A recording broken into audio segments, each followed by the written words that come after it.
Hi everyone, happy Sunday. Today is January 10th, 2021, and I read Genesis chapter 10.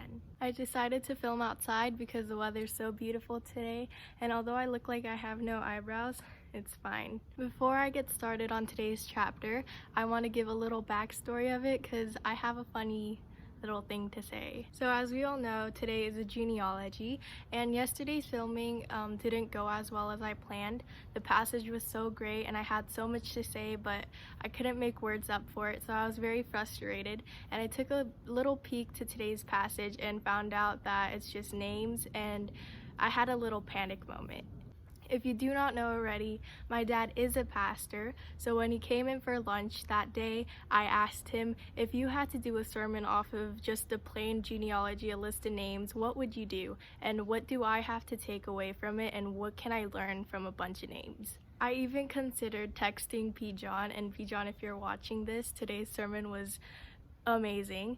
Anyways, my dad actually answered me in something that I wasn't really expecting from him. And the fact that my dad is not as smart, I'm just saying that I didn't think that I can learn anything from genealogies, and my dad completely changed that opinion. He pointed out that everything in the Bible has a purpose, and there wouldn't just be a list of names for no reason. My dad suggested to look at the passages before and after the genealogy, and to look at the genealogy itself and see if there's any points or anything special that stands out to me. But with that encouragement, I started reading today's chapter, and of course I start off with prayer and ask for wisdom to be on me so that I may pick up what the purpose of this genealogy is. While reading it, I did find something special about it, and I would like to share it by reading us two verses. It is verses 8 and 10. I'll start off with 8. Cush fathered Nimrod. He was the first on earth to be a mighty man. 10. The beginning of his kingdom was Babel, or Babel. Not sure how to pronounce that one. Giving you a little sneak peek into my Bible, out of today's whole passage, a big good chunk of it talked about Nimrod.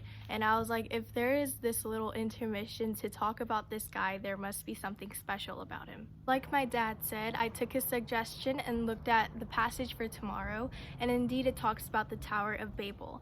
And if we focus on verse 10, it says that Nimrod's kingdom included Babel. So I was like, that's why there's a whole chunk of it to talk about it, to focus on for tomorrow's passage. I would like to share another point that I took out of today's passage, and it is from verse 32. It reads, "These are the clans of the sons of Noah, according to their genealogies, and their nations, and from these nations spread abroad on the earth after the flood." We know from previous chapters that the whole population was wiped out except for Noah and his family, and through this genealogy we see how people grow in number again.